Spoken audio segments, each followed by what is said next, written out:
नमस्कार, स्वागत है आप सभी का। आप देख रहे हैं आज तक। मैं हूं आपके साथ राजीव ढोंडियाल। जमीयत उलेमाए हिंद की 2 दिनों की बैठक खत्म हो गई है और इस बैठक में जमीयत ने बेहद सख्त प्रस्ताव पारित किया है। जमीयत के प्रमुख मदनी के भड़काऊ भाषण भी उन्होंने दिया है और बैठक के आखिरी सत्र में मदनी ने कहा कि जिन्हें हमारा धर्म पसंद नहीं वो ये मुल्क छोड़कर चले जाएं। अच्छी तरह समझ लीजिए, ये हमारा मुल्क है और जो हमारी जिम्मेदारी है इस मुल्क के लिए वो हम निभाएंगे हर हाल में इंशाअल्लाह। कोई समझौता नहीं होगा उसको। हमारा मजहब अलग है जरूर, हमारा लिबास अलग है, हमारी तहजीब भी अलग है, हमारे खाने पीने का तरीका भी अलग है और तुमको अगर बर्दाश्त नहीं है हमारा मजहब तो तुम कहीं और चले जाओ।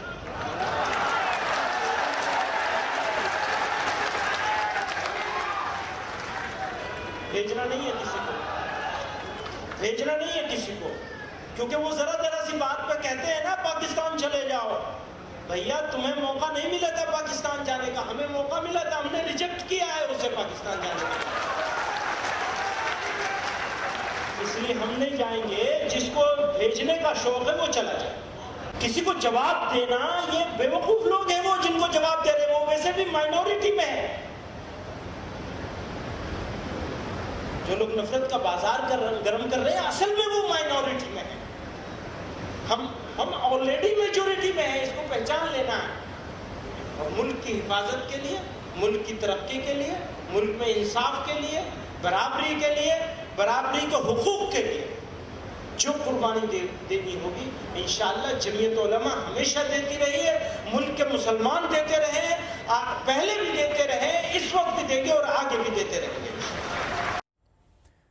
जमीयत के जलसे के आखिरी दिन ज्ञान वापी और मथुरा को लेकर प्रस्ताव पारित किया गया और जलसे में एक बार फिर से नेताओं ने ऐलान किया कि शरीयत में दखल बर्दाश्त नहीं है।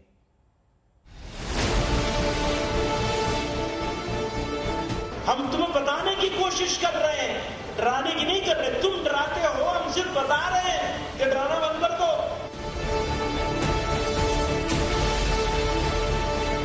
क्योंकि वो जरा सी बात पे कहते हैं ना पाकिस्तान चले जाओ। जिसको भेजने का शौक है वो चला जाए। जमीयत उलेमाए हिंद के जलसे के दूसरे दिन का माहौल अलग दिखा।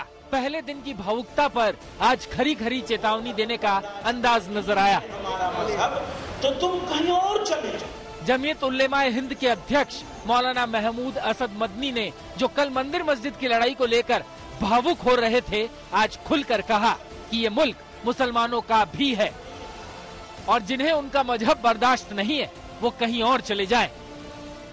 काम करने का शौक जरूर है,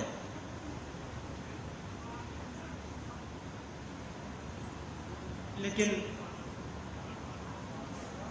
बड़ों का साया इस तरह उठ जाएगा।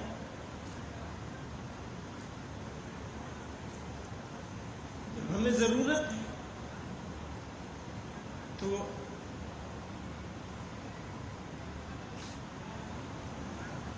बहरहाल हालात मुश्किल हैं, लेकिन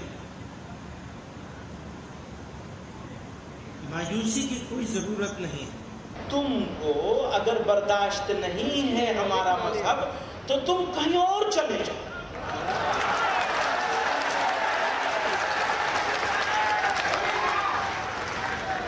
भेजना नहीं है किसी को, भेजना नहीं है किसी को, क्योंकि वो जरा सी बात पे कहते हैं ना पाकिस्तान चले जाओ। भैया तुम्हें मौका नहीं मिला था पाकिस्तान जाने का, हमें मौका मिला था, हमने रिजेक्ट किया है उसे पाकिस्तान जाने का। इसलिए हम नहीं जाएंगे। जिसको भेजने का शौक है वो चला जाए। मौलाना महमूद असद मदनी ने कहा कि इस राष्ट्र की सुरक्षा रक्षा के लिए, राष्ट्र निर्माण के लिए हम ख्याल लोगों का साथ लेना पड़ेगा। वो हर पार्टी में मौजूद है। किसी को जवाब देना, ये बेवकूफ लोग हैं वो जिनको जवाब दे रहे हैं, वो वैसे भी माइनॉरिटी में है। जो लोग नफरत का बाजार गर्म कर रहे हैं असल में वो माइनॉरिटी में है।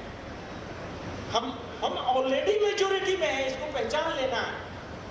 और मुल्क की हिफाजत के लिए, मुल्क की तरक्की के लिए, मुल्क में इंसाफ के लिए, बराबरी के लिए, बराबरी के हुकूक के लिए जो कुर्बानी देनी होगी, इंशाअल्लाह जमीयत उलमा हमेशा देती रही है, मुल्क के मुसलमान देते रहे, पहले भी देते रहे, इस वक्त भी देंगे और आगे भी देते रहेंगे।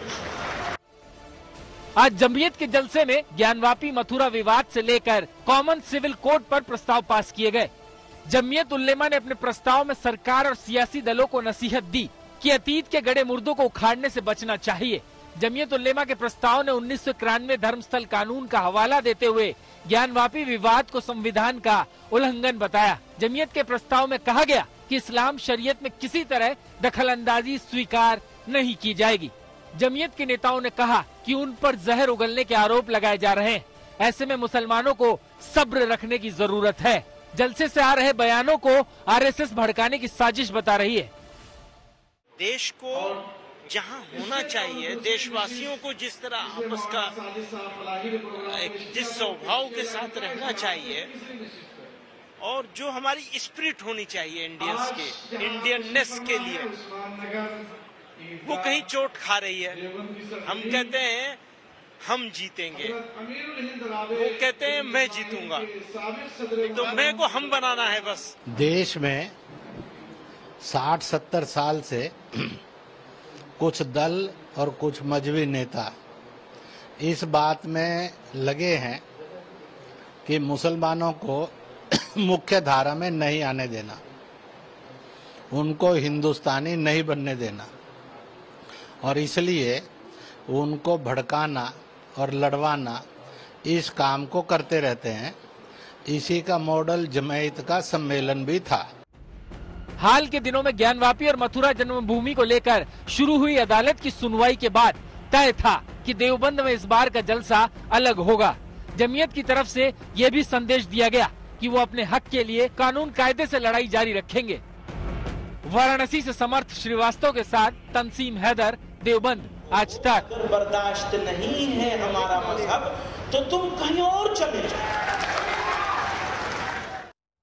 हमारे संवाददाता तंसीम हैदर इस खबर पर ज्यादा जानकारी के साथ जुड़ गए हैं। तंसीम, सवाल यह है कि जब आप कहते हैं कि हम तो संविधान को मान रहे हैं, तो फिर इस तरह की नसीहतों की जरूरत क्या? जब मामला कोर्ट में है तो आप ये क्यों कह रहे हैं कि हम दबे हुए हैं? आप कह रहे हैं कि हम माइनॉरिटी नहीं, हम तो मेजॉरिटी हैं। तो इस तरह के बयानों का मतलब क्या फिर?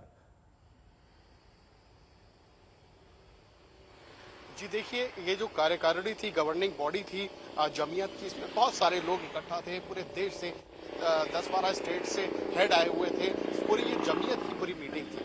मैसेज ये देना चाहते थे अपने आखिरी अभिभाषण में मदनी साहब कि किसी भी तरह से पहले अपने भाषण में उन्होंने कहा कि हमें डराया जा रहा है, हमें सताया जा रहा है, लेकिन आज बहुत एग्रेसिव नजर आए। और उन्होंने ये भी कहा कि जिन्हें हमारे रहन सहन से, हमारे खान पान से परेशानी है, जो हमें कहते हैं पाकिस्तान चले जाओ, वो खुद बाहर चले जाएं। तो आज जो एग्रेशन है वो ये जरूर दिखा रहा है कि कहीं ना कहीं जमीयत ने जो अल्पसंख्यक समुदाय है उसको ये मैसेज देने की कोशिश की है कि आपको डरने की आवश्यकता नहीं है। और उन्होंने ये भी दिखाने की कोशिश की है कि हम भी किस तरह दबने या डरने वाले नहीं हैं। जहां तक अदालतों का सवाल है, कोर्ट का सवाल है, उनसे उन्होंने बातचीत में ये जरूर स्वीकार किया कि कोर्ट में अपनी पैरवी हम मजबूती से रखेंगे। हम जहां जहां केस लड़ रहे हैं वहां पे, चाहे सुप्रीम कोर्ट हो चाहे जिला अदालत हो, वहां पे हम अपने मजबूती से केस लड़ेंगे। लेकिन जाहिर है एक सेंटीमेंट्स को टच करना था, एक संवेदनशील मुद्दा था जिससे बिल्कुल तंसीम, कल आंसुओं से एक पैगाम पहुंचाया गया था और आज सख्त रवैया अख्तियार किया गया था। मैं आपके पास लौट रहा हूं, लेकिन इस बीच में बीजेपी ने जमीयत की तरफ से इस बयान पर कड़ी प्रतिक्रिया जताई है कि बर्दाश्त नहीं कर पाने वाले लोग कहीं और जाएं। जिस समय पर ज्ञानवापी का मामला चल रहा है, अदालत में है, देवबंद में जो हो रहा है कन्वेंशन, उसमें तमाम तरह की बातें निकलकर सामने आ रही हैं। महमूद मदनी ने भी इस बात को कहा कि नफरत का बाजार है, देश में फैलाया जा रहा है, और भी तमाम तरह की बातें हैं कि मुसलमानों के लिए मुश्किल हो रही है। तो कैसे देखते हैं आप इस बात को? देखो, देवबंद में वो क्या चर्चा कर रहे हैं तो वो जाने, लेकिन अच्छा हो कि देवबंद में वो लोग अपने किए की माफी मांगे। जिस प्रकार से आज़ादी के बाद से ये लोग इस देश में आतंकवाद को बढ़ावा देते रहे, जिन लोगों ने इस देश में कश्मीर में वहाँ के हिंदुओं को पलायन करने के लिए मजबूर कर दिया, जो लोग यहाँ के ऊपर रहकर कट्टरपंथ की बातें करते हैं, कट्टरपंथ को बढ़ावा देते हैं और मदरसे चलाकर वहाँ के लोगों को शिक्षा देते हैं कि इस देश में रहने वाले अदर मुस्लिम जो भी हैं काफिर हैं और काफिर को काटना ही जिहाद है। तो जो ये इस प्रकार की जो घृणा लोगों के मन में भर रहे हैं, ऐसे लोगों को चिन्हित करके उनका बहिष्कार इनको करना चाहिए। तो ही मैं समझता हूँ कि देवबंद में इनके इस प्रकार की मीटिंग का कोई हल निकलेगा। शुक्रिया बाजी। उत्तर प्रदेश के डिप्टी सीएम केशव प्रसाद मौर्य ने भी बयान दिया है। उन्होंने क्या कुछ कहा, सुनाते हैं आपको।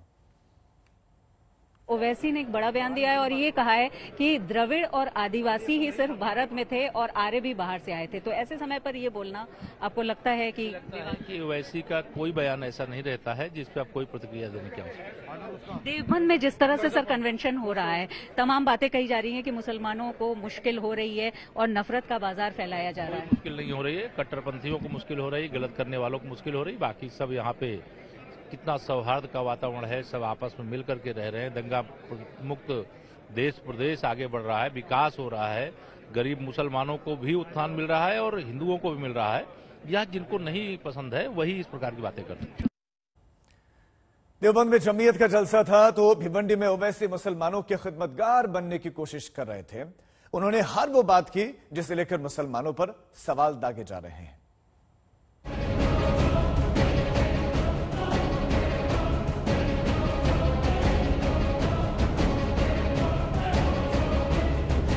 मंदिर मस्जिद की जंग के बीच उत्तर से पश्चिम तक मुसलमानों का मंच सजा। देवबंद में जमीयत उल्लेमा का सालाना जलसे में मुसलमानों की आवाज उठी तो यहाँ से 1500 किलोमीटर दूर महाराष्ट्र के भिवंडी में हालात हाजरा के मंच पर ओवैसी ने मोर्चा खोला। शुरुआत मुसलमानों की माली हालत से शुरू हुई, पर निशाने पर बीजेपी आ गई। मुल्क की हालात आपको ये बता रहे हैं कि नफरत और बीजेपी और संघ परिवार मिलकर भारत के मुसलमानों के खिलाफ एक ऐलान जंग कर चुके हैं, ऐलान जंग कर चुके हैं और हमारी हर तहजीब की हर निशानी को मिटाना चाहते हैं, हर चीज को मिटा देना चाहते हैं। जुबान पर मंदिर मस्जिद हिंदू मुसलमान की बात आई तो आदिवासी तक पहुंच गई। ओवैसी ने सवाल उठाया कि आखिर हिंदुस्तान किसका है। भारत में अगर कोई इंडियन माने ओरिजिनल है वो आदिवासी है, द्रविडियन है, बाकी के सब लोग आए और ये प्रूव हो चुका है कि आबादी का 65% हिस्सा ये चार जो माइग्रेशन हुए आप करा के देख लो। मगर बीजेपी संघ क्या बोलेगी, शिवसेना भी सब मुगल आए। हाँ ठीक है, मुगल आए तो पेट्रोल बढ़ गया, मुगल आए तो डीजल बढ़ गया, मुगल की वजह से बेरोजगारी बढ़ गई, मुगलों की वजह से इन्फ्लेशन है। ओवैसी मुसलमानों की नेतागिरी करते हैं, मुसलमानों को गोलबंद करने की बात करते हैं, लिहाजा बोलते वक्त शब्दों का चुनाव भी ऐसा करते हैं कि जो मुसलमानों को खुश कर जाए। और ऐसी बातें वो चुनावी सूबे में कुछ ज्यादा ही करते हैं। महाराष्ट्र में जलसा था, वहाँ नगर निगम के चुनाव सिर पर है, तो निशाने पर उन्होंने बीजेपी के साथ उद्धव को लिया और शरद पवार को भी। मैं पूछना चाह रहा हूँ राष्ट्रवादी कांग्रेस के लोगों से, उनको नवाब मलिक क्यों याद नहीं आया? नवाब मलिक का नाम लेना था ना। जब देश के प्रधानमंत्री से मिल रहे तो आप ही के पार्टी का नवाब मलिक है, उसके बारे में भी बोल देते कि नवाब मलिक को भेजा, जेल में डाला गया। मगर नवाब मलिक का नाम नहीं आया। किसका नाम आया? शिवसेना के संजय का नाम आया। तो क्या संजय मलिक से ज्यादा अजीज हो गया राष्ट्रवादी कांग्रेस को? सारी लड़ाई सुविधा की है। सियासी बयान सुविधा के मुताबिक ही दिए जाते हैं, जहां नफा और नुकसान शब्दों के चयन तय करते हैं। लखनऊ से शिल्पी सेन के साथ आज तक ब्यूरो।